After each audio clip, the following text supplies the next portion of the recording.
All right. Good morning, everybody. My name is James Cito. I'm the Director of Public Relations at DSA Mid.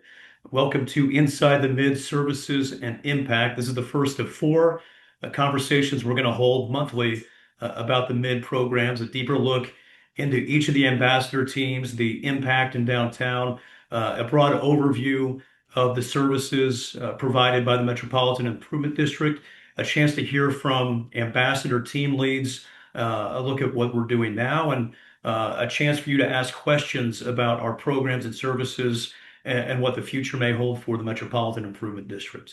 Again, you're going to hear from supervisors for all of the ambassador teams, but first you're going to hear from Jen Casillas, VP of Public Realm and Ambassador Operations, giving you an overview of the Metropolitan Improvement District. Jen. Great, thanks, James, and good morning, everyone. So I am, as James said, I'm Jennifer Casillas, and I get to, and I say that intentionally, I get to oversee and support all of our ambassador operations and all of the work that we do out in the public realm. So great to have you all here. As James said, this is the first in a series of conversations, and we've heard a lot from our stakeholders and our ratepayers that they kind of want to see under the hood a little bit more and what makes our ambassadors, what makes those programs work and work so well. So we'll share a bit about the Metropolitan Improvement District and dive into our ambassador programs and share some unique things that our teams do and also some things to look forward to. So with that, a bit about the MID, the Metropolitan Improvement District. We will be calling it the MID, much easier to say as we go through this presentation. So we were founded about 27 years ago in 1999. Property owners decided to essentially tax themselves based on property value to raise funding to support business improvement association, and that's when the MID was established. It was established through a city ordinance and required council action. You'll see some of our first ambassadors there on the left and a few of our current ambassadors there on the right. We'll go into the growth and how it has changed a little bit. But we're not alone. There are more than 1,700 business improvement areas across the country. We are one of the largest. We're either the largest or the second largest, depending on the day, depending on the year, depending on the footprint and our funding. But we are close with Philadelphia. So there's a little bit about the history, and we'll dive right into the next slide here. Like I said, it started in 1999 with about a dozen ambassadors and really focused on clean and safe. It has grown in boundary and in team size through the past 27 years. Founded in 1999 with a renewal in 2004, where we grew a little bit more. Another renewal in 2013 when we added Belltown area into the footprint, and then again renewed in 2023 for a 10-year ordinance duration. And that's when we added that bit of the south end down towards the stadiums. So we've extended to about 300 blocks.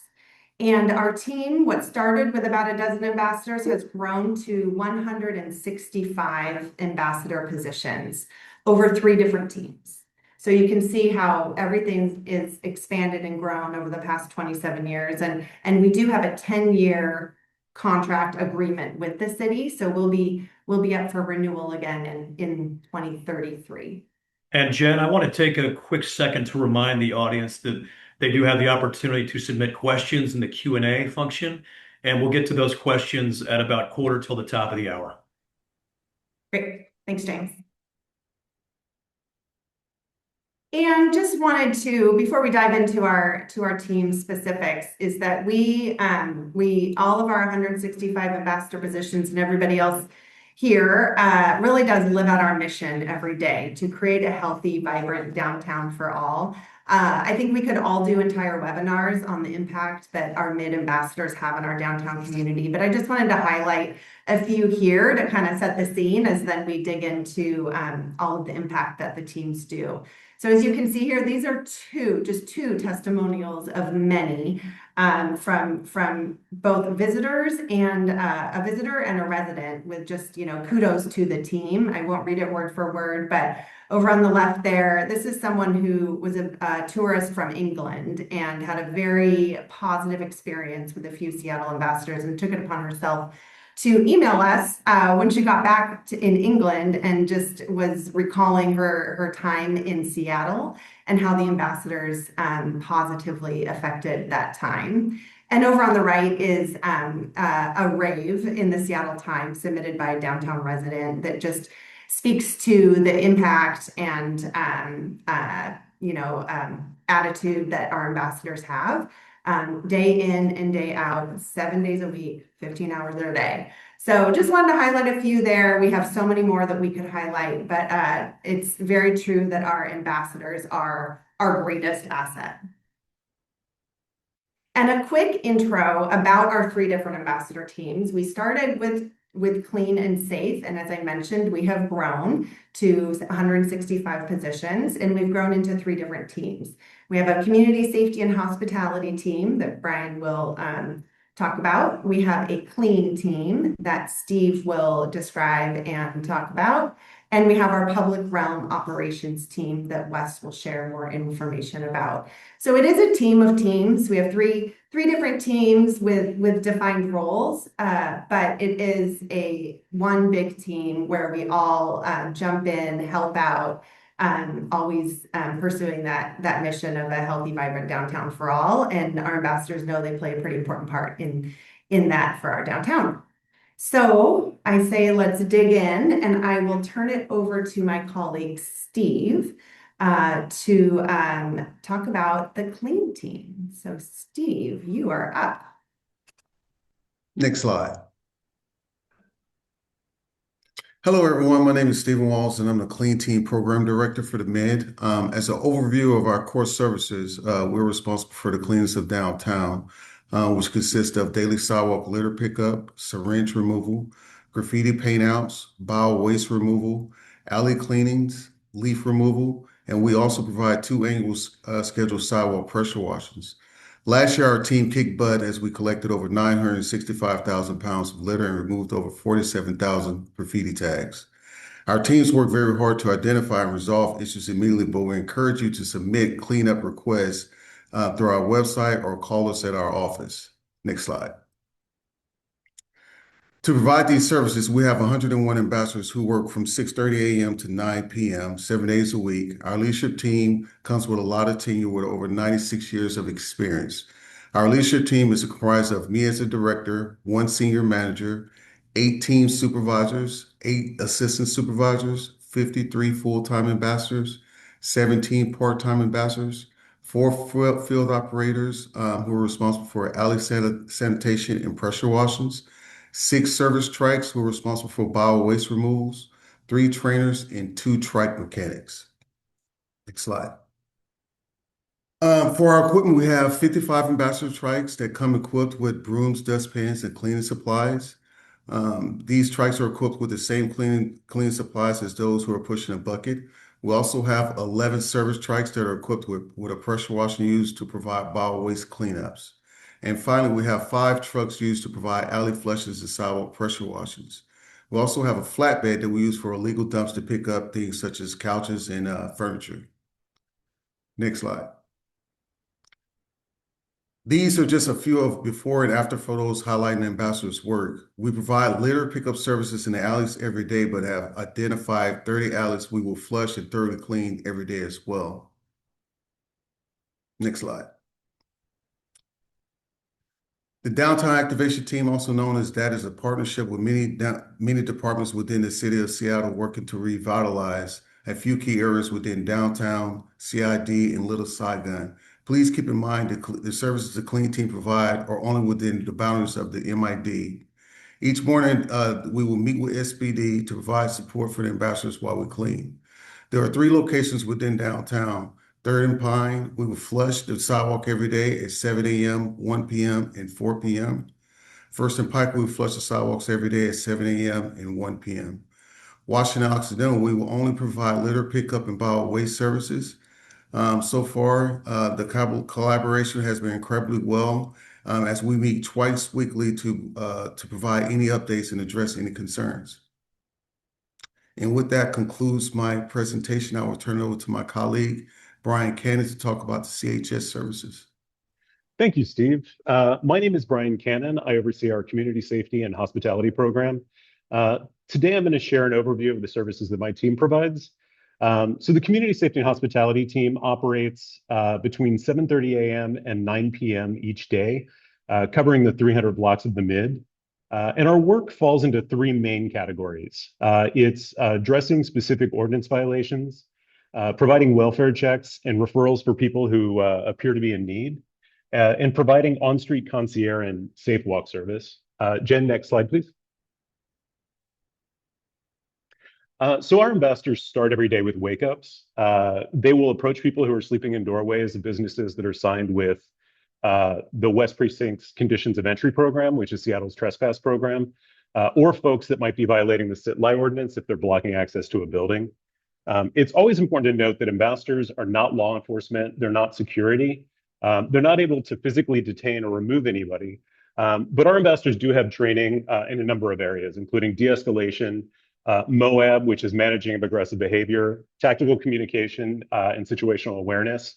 And a number of our ambassadors also have mental health first aid and peer counseling training. Our ambassadors often address COE and sit-lie violations through education, patience, and persistence. When we can, we give folks alternatives. Quite often that includes, depending on where they're at, nearby services, places to get a meal, or places like the urban rest stop where they're able to get a shower, take care of laundry and other things they may need to survive. And quite often we're engaging with folks that we know quite well. Many of the issues that we address are often solved with a conversation and requesting that somebody change their behavior. And to be honest, a cup of coffee, a pair of hand warmers, or a pair of socks can go a really long way. And that leads into the next role for CSH ambassadors. I describe it this way. If you're going to wake somebody up every day and you're doing it correctly, you're going to get to know that person and you're going to build a rapport with that person. Our ambassadors average over 1,000 welfare checks each month. Quite often these are during our wake-ups, but also when we're engaging with people throughout the day. Or our ambassadors will often engage with folks that maybe their behavior might be alarming or making folks uncomfortable, but it's not criminal. And we're often able to approach folks, de-escalate. Again, we may know who that person is. So we might know their case manager, we might know a bit of their history, and often we're able to engage with that person, de-escalate, and kind of give them a better alternative. We do assist with immediate needs, quite often shoes, socks, clothing, food. And we use those relationships we build over time to connect folks with services. It's usually not an immediate process. It can often take a long time to build that trust and have somebody be at that point where they're ready for help. But it's our goal to be present and help make those connections where we can. And to do that, we work with a number of local agencies. Some of those are Third Avenue Project. We'll work with REACH, Lead and Co-Lead, DESC, and the Salvation Army. To talk a little bit more of other services we provide, our ambassadors also act as on-street concierges. They provide directions to tens of thousands of people each year. The past couple of years, we've seen a marked increase in the number of visitors and tourists in downtown. In this past summer, our hotel occupancy was actually slightly above 2019 levels, which is always good to see that not just that we're back at levels where we were, but we're growing from there, which is fantastic and what we're always hoping for. And for our ambassadors, being able to connect with and help visitors have a positive experience, it's an important part of the work that they do. You can also see here Safe Walk service. I'll talk a little bit about that in an upcoming slide. But I do want to note our ambassadors do carry and administer naloxone, also known as Narcan, if you're familiar with it. It's voluntary for our ambassadors to carry it, though all of our ambassadors do go through training. And right now, all of the CSH team and a large portion of both the clean team and pro team do carry that, and quite often do engage with situations where they are administering it to reverse overdoses. Last year, our ambassadors administered Narcan 107 times, which honestly, it's a bit of an alarming statistic, but we are seeing a positive trend, especially over the last 6 months. There's been a marked decline in the number of overdoses, and that's also reflected in both national trends and what other local agencies are reporting to us. So we are seeing that move in a positive direction. But it's been really impactful for our ambassadors to be able to carry that and have tools to be able to help in those tough situations. I also want to mention our partnership with SPD. We fund additional overtime SPD shifts each month. On average, right now, it's about 12 additional shifts per month. When officers are working those shifts, it's a shift extension from their previous shift earlier in the day. And they are working directly for the West Precinct during that time. So they're not working for us, but it allows having those additional officer hours downtown. And most of the shifts where they're working those shift extensions, it is foot or bike patrol, which again is really helpful to have officers in the community and able to focus on areas where maybe there's a little more challenges, and it's helpful to have that additional presence. I do also want to note another resource. Another way we partner with the West Precinct, specifically Barb Biondo, the crime prevention coordinator, we offer de-escalation and personal safety classes. The focus of the classes is providing personal safety precautions that people can use to stay safe. That includes tips on how to call 911 when medics or police are needed. And the de-escalation portion focuses on recognizing, reducing, and managing aggressive behavior, and doing so in a way that's effective and compassionate. We often work with businesses for their frontline staff to provide that training, but we have had especially with the return to office, we've had a lot of people reach out and provide that training more broadly. So if anybody is interested in that training, whether more information or you'd like to schedule, at the end of the session, our contact information will be shared. So feel free to reach out directly to me and we'll get that set up. Next slide, please.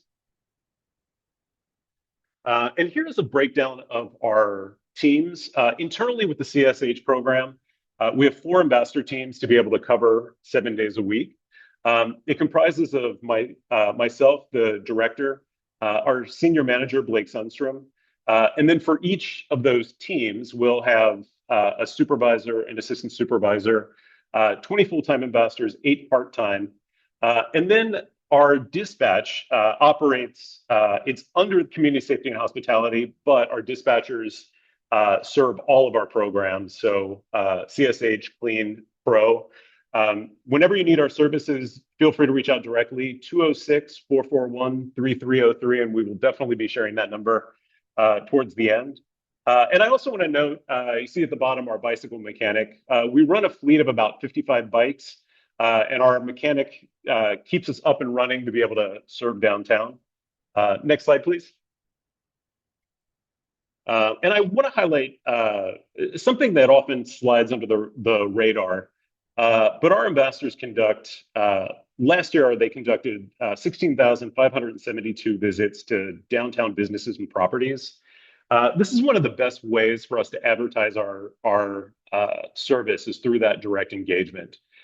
It's pretty common for businesses in general to have natural turnover. So it would be really easy for newer employees over time to not be aware of our services and not know they can reach out and contact us. And then we also check in with how are things going? What are current issues out there? Quite often we can help to connect somebody with the city or with another agency. If we're not a direct solution to a problem they're facing, we can often collaborate or make those connections. And we also use that to sign up businesses for Seattle's Conditions of Entry program. With our ambassadors out there, we'll often see where there might be areas of challenge, and where that program might be a good support. So again, we'll work with West Precinct to get people registered. Next slide, please. Thanks, Jen. And the last thing I want to highlight is our Safe Walk service. Ambassadors can meet and walk with people to their destinations. People will often ask for us to walk to a bus stop, transit tunnel, a parking garage. And also I want to note that ambassadors can wait with folks if they're waiting for a bus, which is a request that we'll often get, especially in the winter, especially in the dark. We're happy to do that. You can arrange a safe walk just by calling our main line, 206-441-3303. We generally ask folks to call about 30 minutes ahead of time, though we will respond as quickly as possible on shorter notice. And I also want to flag, it doesn't matter about group size. Every day we're providing safe walks to individuals or small groups. But over the last few years, we've worked with Visit Seattle and different event producers when they've had large groups, as you can see in the photo here, that might be walking from the convention center to Wild Ginger or down to another restaurant. They've arranged for us to often walk with them. And in the course of that, we can offer a little concierge service and provide a little Seattle history and Seattle lore to the group. So if this is something you're interested in, definitely reach out. You can reach out to me directly. You can call our dispatch. And that, for me, wraps up about what I wanted to share today. With that, I will hand it over to my colleague, Wes Dorn, who will provide an overview of our public realm operations team. Wes, over to you.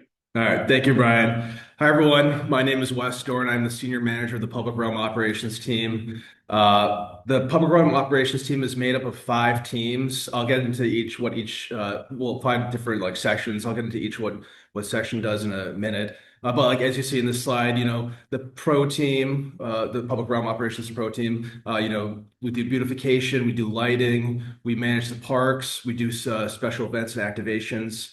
You can go to the next slide, James. Or Jen. But yeah, so there's 5 main focuses of the pro team.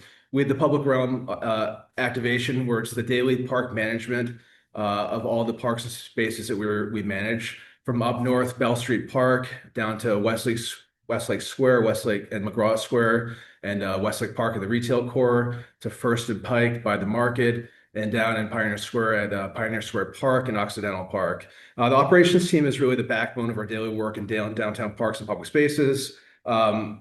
We put out tables and chairs every single day. We manage the activations, which is, food trucks, buskers, musicians, events. Last year alone, there was 950 events. So there's a lot going on every single day. So daily, weekly, seasonal events. And then managing all those events, we have 2 programming specialists.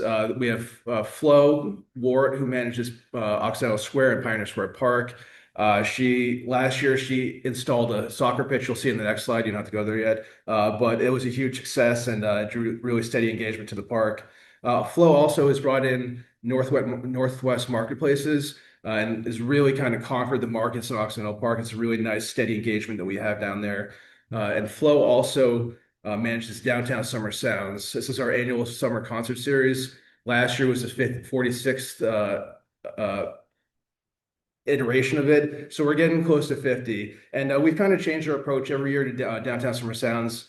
Last year we went from 39 concerts down to 19, but the attendance rose to 25,000 people last year because we're spending a little more on the talent. So each concert is a little more impactful. Also with DSS, we're really kind of working on making that kickoff concert every single year really impactful and really engaging. Last year we had over 10,000 people at 4th and Pine for an artist named Ravenna, and this year on July 9th expect more than 10,000 people. So every year it's getting bigger and better.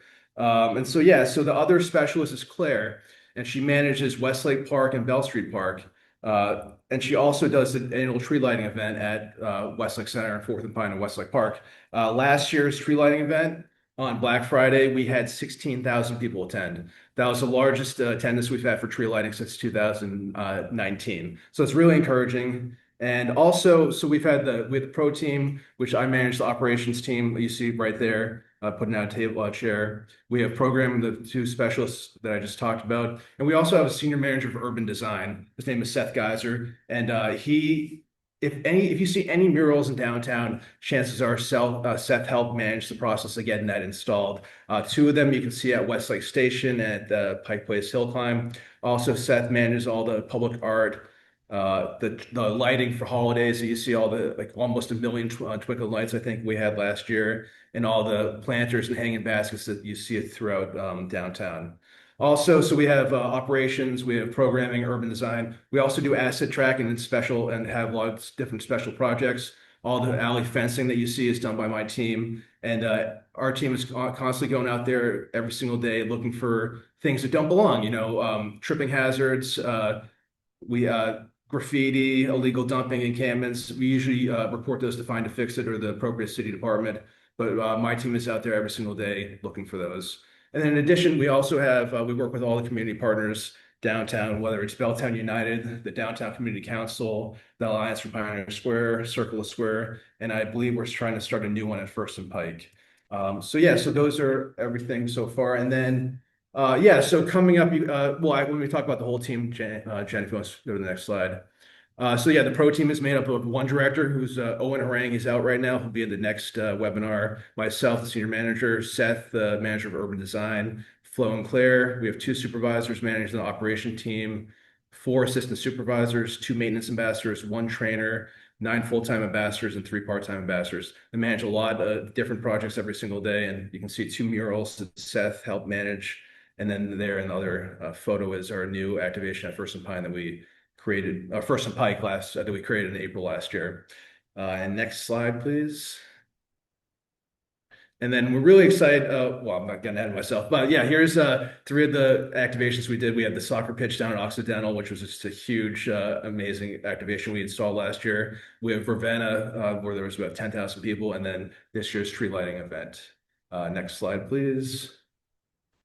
And then, yeah, of course, one of the big things that we're really excited about is Westlake Park coming back online. We're hoping in May is what we've been told. So yeah, it's a well, it's not a brand new space, but it's just really nicely renovated. It's gonna be very nice and flexible. And it's just, we're already planning a ton of events there, obviously for FIFA and the World Cup. We're looking at the layout and how we can change it up a bit. But yeah, there's gonna be a lot of new tables and chairs, some brand new ping pong tables. And what I'm mostly excited about is we have some amazing umbrellas coming in. I went to DC last September. They had some really nice umbrellas. I'm like, we need to have these in Seattle. So I think we have about 25 new umbrellas coming. Look for those in the park in May. And of course, FIFA's coming soon. So Claire and Flo have been working for the last 6 to 9 months on all the events and activations for that. A lot planned. Really excited to see how it comes out. And then I think I'm going to pass over to Jen, who has a nice, exciting announcement too. So thank you. Thank you, Wes. And yes, I wanted to share some exciting news with everyone here that while we did just move our ambassador operations and our administration teams to be under one roof at Second and Pine, which has never happened before and is truly a game changer to be in one building. We didn't stop there. We have also just recently negotiated a favorable lease to move our fleet operations, which everyone has talked about in the different team descriptions, our trikes, our bikes, a lot of our equipment, and our mechanic shops that are now housed in the securities garage on 4th. We are going to move them down the block from where we are right now to 3rd and Pine. So this reflects our commitment to really bringing positivity, activation, and energy to a truly challenging area that I think we can all agree. So this is a current photo of what this space looks like, and we're planning some major exterior upgrades to seriously spruce up this space.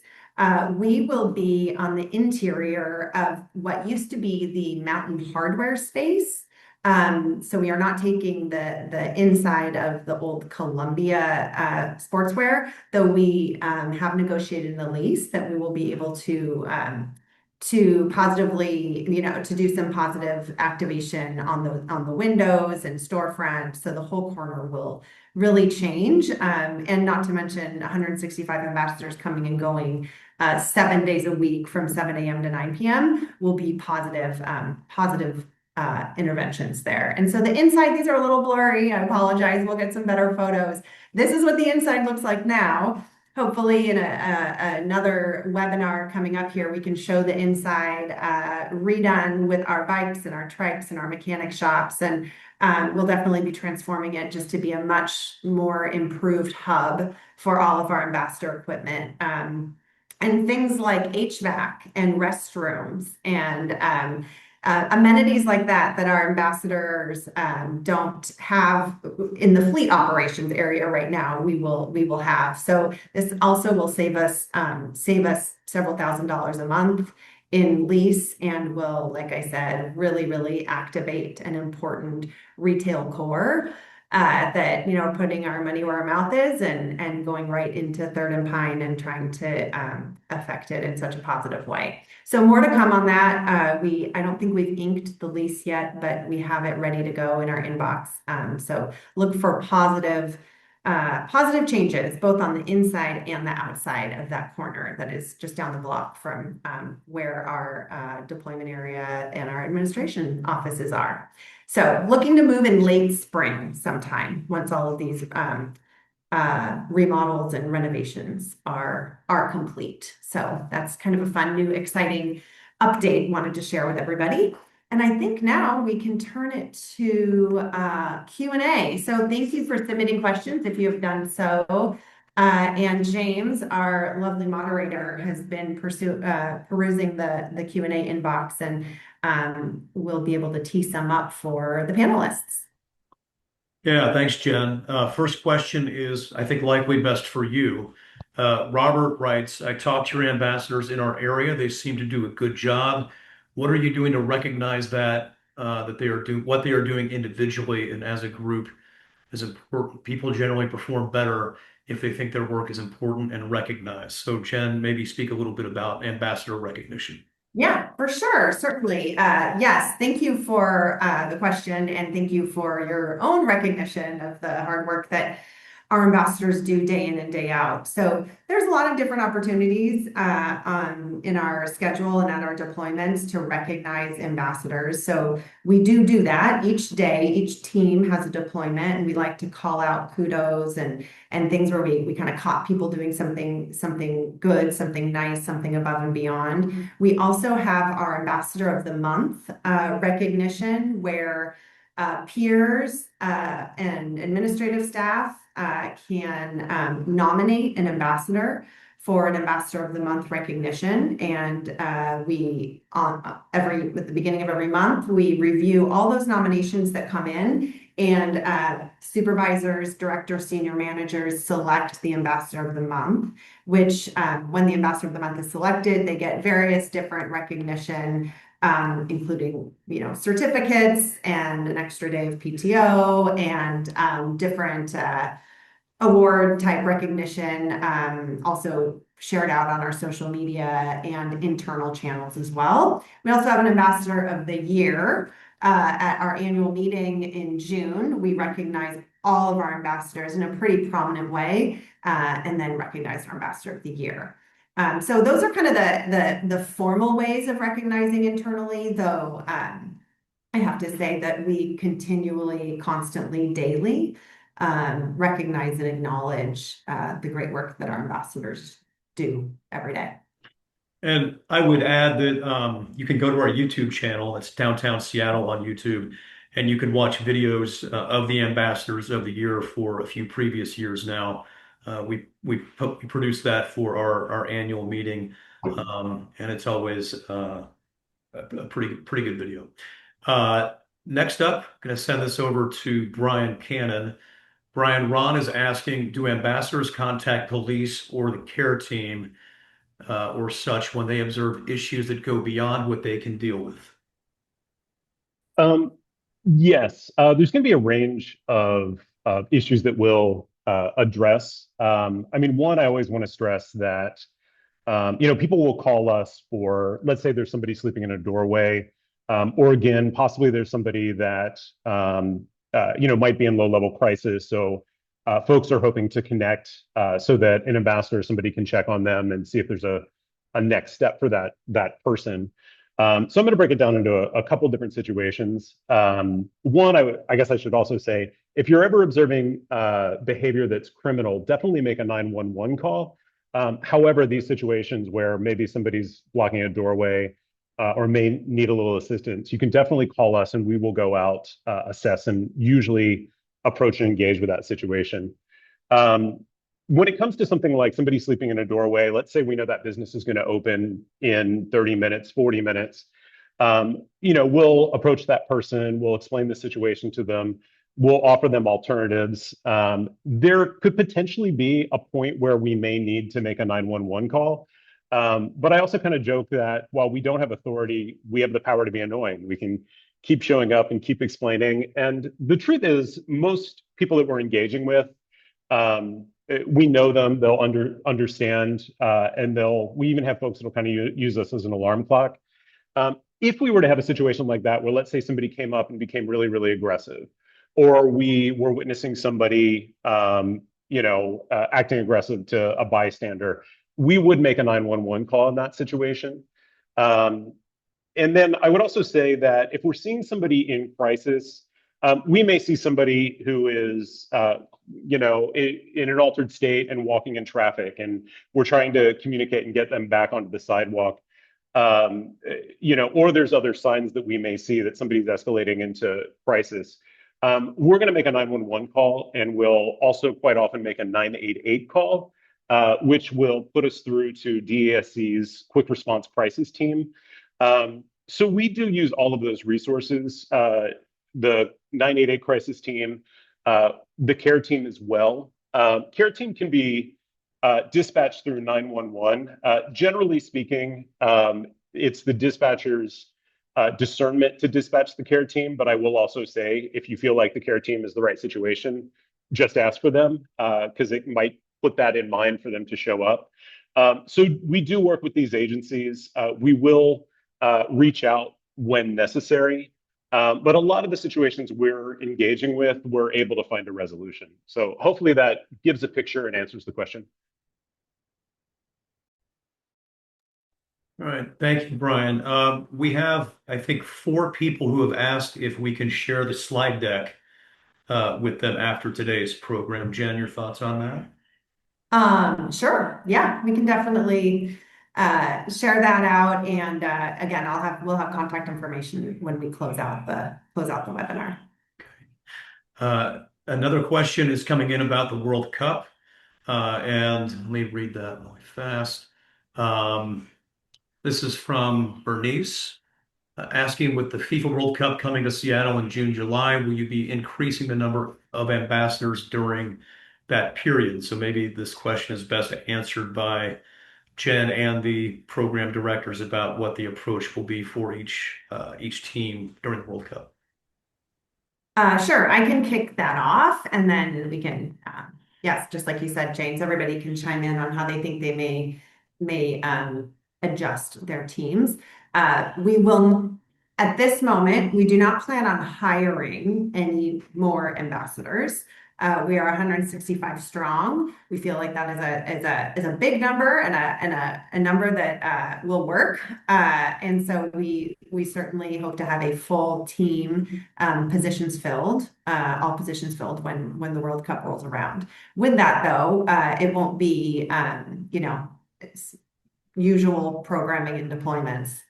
Each team will make some adjustments in and around the areas to make sure that we have a strong presence and are fulfilling core services with the uptick of people in our downtown. So maybe each Wes, Brian, and Steve want to chime in on how you think you may solve for that. Yeah, I can talk to that. So yesterday I was looking at all the days where the games we played in Seattle. I think there's like the couple of first ones are on Monday. So I would just adjust my staffing levels. Say we have, a large number of people coming in on Saturday. I might shift them to Monday for that week. So basically just shifting around schedules to make sure that we have enough people covering the parks and maintaining our daily service. So Brian or Steve, anything else? I can jump in as well. And we are meeting with different groups when it comes to certain aspects of the planning, and it's kind of a divide and conquer. Each of us is often in different groups around different topics. I will say we don't have all the information yet in terms of kind of hard planning out what our direct support or deployment will be. But generally speaking, like with my team, a lot of it will be around wayfinding. With some large international events in the past, a committee might set up like preferred walking paths and ways that we can support people and guide people from one part of town to another, or an area with more hotels down to the event or to other activations. I would imagine it's going to be something similar to that. And then our ambassadors do also act as extra eyes. If something doesn't seem right, we have channels that we can report that. If we see a concern or something that needs to be addressed, by SPD or another agency, we'll definitely be kind of communicating with them very quickly around those issues. So, Steve, I could toss it over to you. Yes, for the clean team, we do plan on providing overtime as needed. We have some lessons learned from the Super Bowl, and so we did modify a lot of our routes and schedules and things like that to support that. And so we plan on using something very similar to that. And I think tomorrow and next week, we are beginning to have preliminary discussions with the city and the county to kind of talk about our plan. So I think we have everything covered. And I was just going to chime in on it. Wasn't the question was more about staffing, but just wanted to make everyone aware that we are definitely planning programming and activation and take advantage of all these people in downtown. And each of our spaces that we do manage will have some form of programming, activation, World Cup related, either on a bit of a smaller scale or a much bigger scale. So working with the local organizing committee and many other community groups who are planning in the same way, so we can really show up in a really great way for all of the people who will be coming into our city over those several weeks. More to come on that. All right, Steve, we have a tactical question for you from an anonymous attendee asking what is the fastest way for us to get graffiti cleaned off our condo building and bio waste cleaned up from the alley?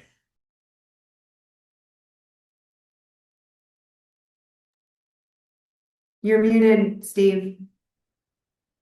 Sorry, the fastest way is to either contact us through our website to send a web request, or you can call us at 206-441-3303. But before we can provide any services, we must have a graffiti waiver signed by the property that will allow us permission to remove it. Thank you, Steve. We've got a couple of questions from two different attendees regarding other neighborhoods. We have one second, please. Okay. We have one person asking if there will be expansion to the Uptown neighborhood. We have another person asking about any plans to expand across I-5 to areas of First Hill and Capitol Hill. Please let us know the current status of any potential expansion. Jen? Sure.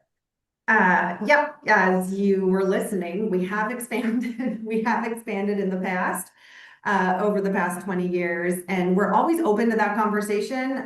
The ordinance does allow flexibility for expansion in the middle of our current 10-year agreement. Expansion typically begins at the neighborhood level. It's not DSA mid coming to neighborhoods saying we'd like to expand and expand our boundaries in that way. It's really kind of the other way. It comes at the neighborhood level with local stakeholders and organizing to start those discussions, explore interest, and consider that assessment structure. Like I mentioned, it is an assessment on properties. So there needs to be buy-in from the neighborhood. So right now we have started. We have a little bit of interest from some Uptown neighborhoods who have started discussions with us, and also the city has a person who is in charge of overseeing and supporting BIAs and BIA creation. So yes, we're open to it. We have some very preliminary discussions with Uptown at the moment. We are not in active discussions with any other neighborhoods, but we're always willing to engage in those conversations. We believe in our services. We believe in our ambassadors. We think they're very impactful, and the mid is just part of downtown. Downtown is bigger than the mid footprint at the moment. So always open to start those conversations. We also do outside of expansion conversations and kind of more of those formal structures that would have to go through city council. We are always willing to go talk to neighborhood groups, share best practices, talk about our equipment, talk about the different services and different relationships with stakeholders, service organizations, key community members, things like that. We're always willing to do that, no matter what neighborhood or zip code you're in. So we welcome those conversations for sure. All right, thank you, Jen. Brian, I think this question is probably best for you. Tim is asking, when dealing with certain situations where 988 may be required, do you recommend we contact MID first and you contact 988, or should we contact 988 if we think it is necessary? I would actually recommend in a situation like that, where there's not criminal activity or it's a crisis situation or escalating situation, but it's not immediate life and limb medical.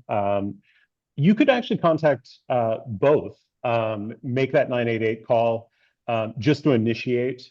They can have at times a 30-minute response time, and then make the 988 call and then give us a call, because that will get us on scene. And it's possible we could help to, begin to de-escalate that situation. Maybe we know that person, we may or may not. And what I would also ask is, if you make that 988 call and then you give us a call, let our dispatcher know that as well, because that'll help us navigate that situation. Okay, this next question is for Steve. Anonymous attendee is asking, with a graffiti waiver, how fast does the MID show up, and do you need a graffiti waiver every time? We do not need a graffiti waiver every time. We only need it for each property that is making a request. We normally like to show up the day we received the graffiti waiver back. It is always best practices to try to remove graffiti as fast as possible. Hopefully and possibly within 24 hours, as that's probably the best deterrent.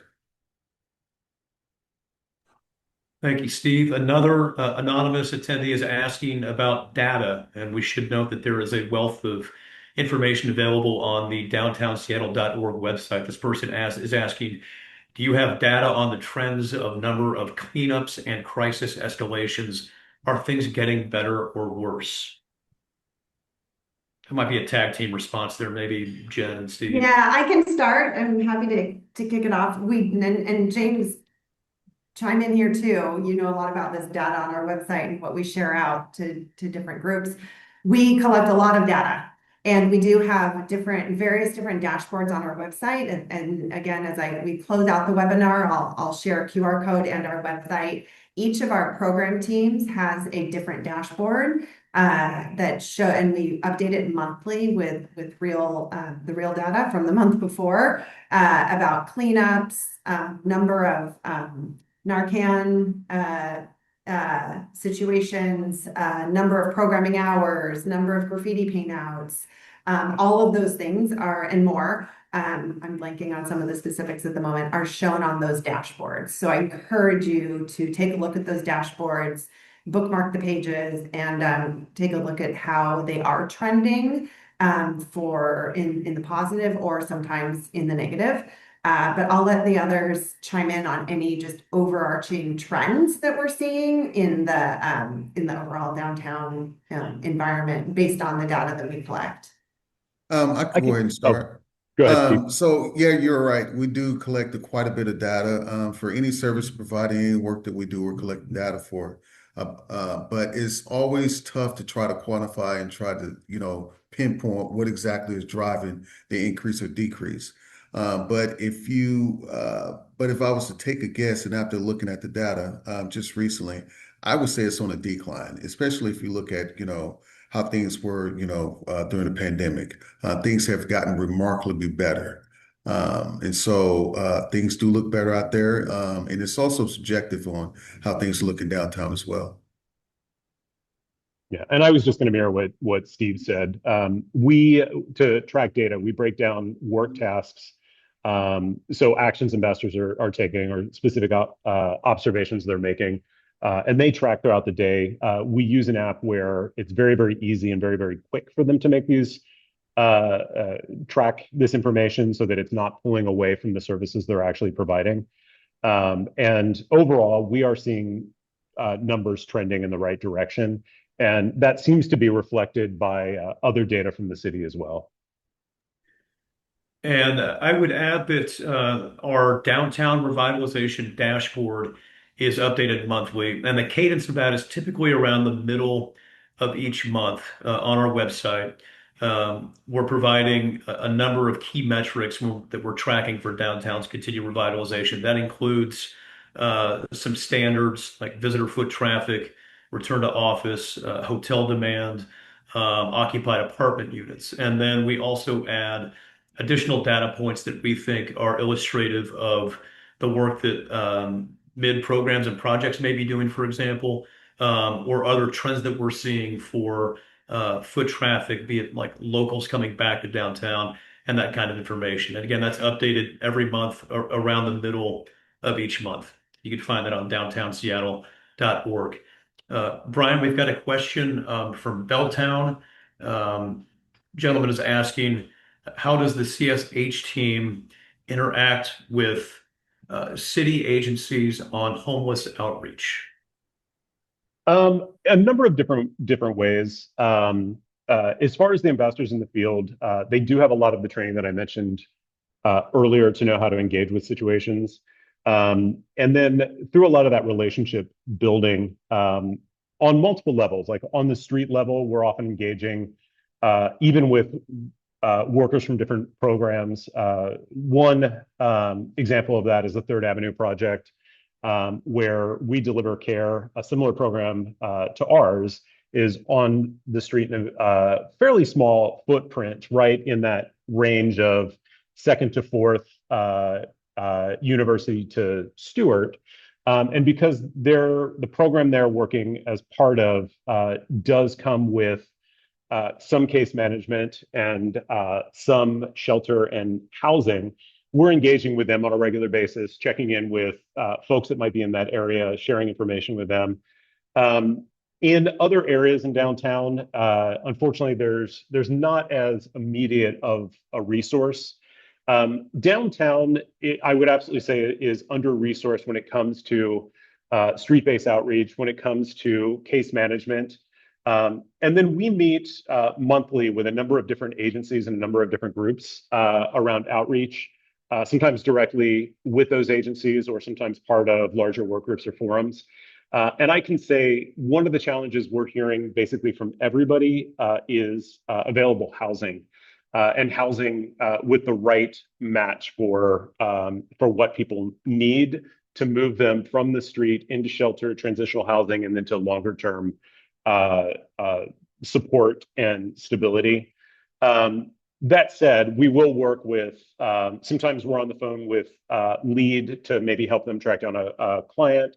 Sometimes we're sharing, we'll know somebody is case managed by Reach. We'll just get on the phone, connect with them, and we'll share our information. But we also recognize that case managers are bound by confidentiality.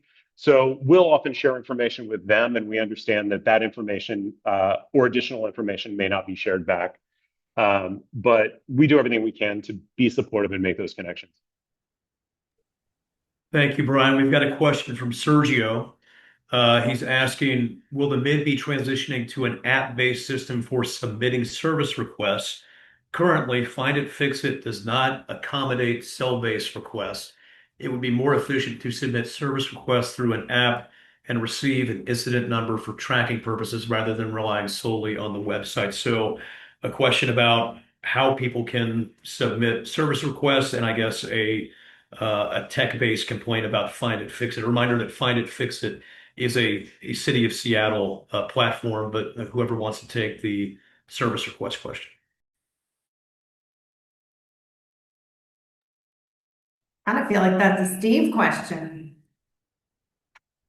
I'll give it a shot. Okay, Yes, the thanks. Find and Fix It is a city app that they use for service requests. We have our own, and we have two methods that anyone can submit the request either through our website to send a web request, or they can call our office. So far, we've been very pleased on the response time and the information that we receive.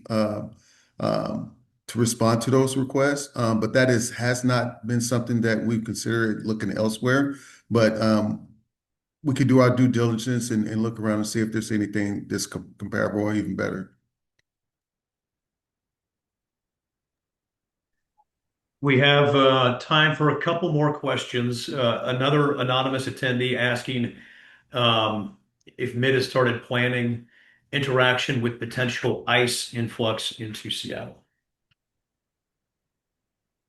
Yes, we have, I'm not gonna, we have planned, we're aware of it, we have planned as well as we can for it, which is based on being aware, sharing with all of our teams, ambassador teams, administrative staff, being aware of it and educating everybody on the resources available and what actions a person can take and cannot take.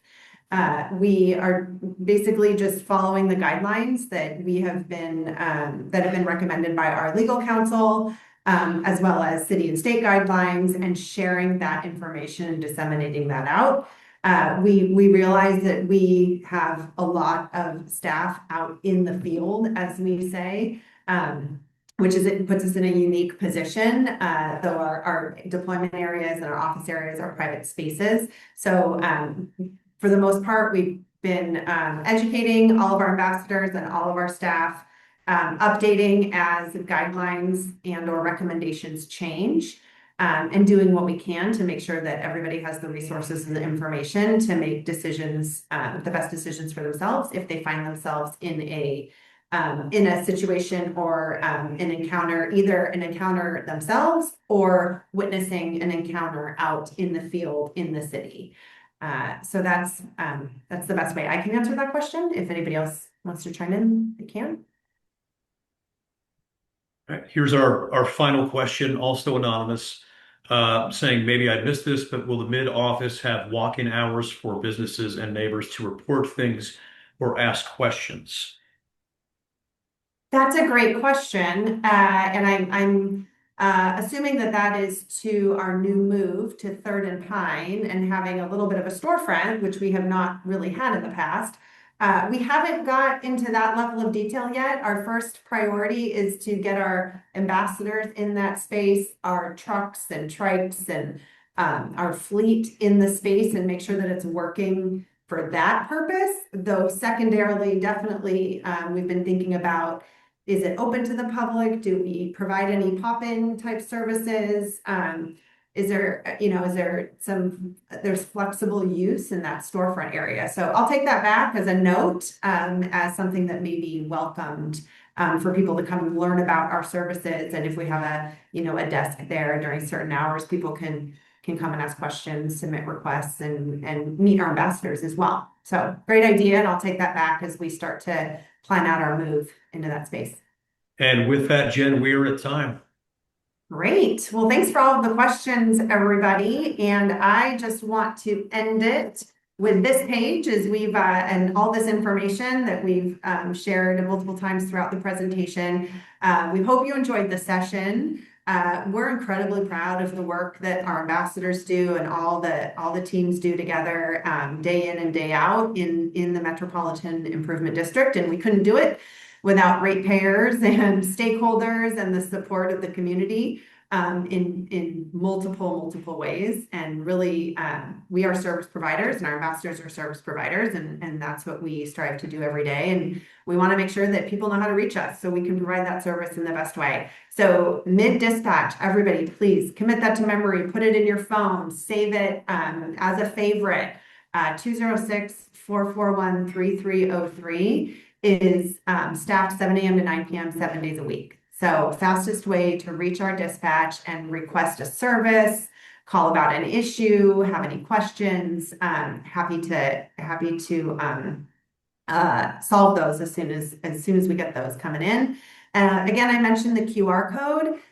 For those of you who have your phones in front of you, you can scan that QR code and get right to our ambassador page that outlines the 3 different programs that you heard about today. And if you dig a little deeper, you can see the dashboards that we've mentioned, that there are 3 separate dashboards for the 3 separate mid programs. And then here's our presenter information. I realize I didn't put my information on there. Maybe that was subliminal, I'm not sure. Y'all know how to reach me. I can share it out afterwards, but Stephen, Brian, and Wes did just a great job of summarizing, and truly a summary. We could all go into great detail of the work that each team does, but really appreciate summing it up in a really effective way on those 3 different programs. And then we have our next webinar Inside the Mid on March 26th at 10 o'clock at the same time. These are, they are going to be very similar in nature, though with each one we will change and make a few adjustments and share different upcoming unique things, highlights, different stats, different, maybe some new priorities. So encourage you to continue to log in and register, and also please share this with your friends, with your colleagues, with your tenants. This is open to everyone. And we're really just wanting to use this as a opportunity to share and make people aware of all the services we do and invite 2-way communication back to us. So with that, thanks everyone for joining. Hopefully you got some good information out of it, and enjoy the rest of your day.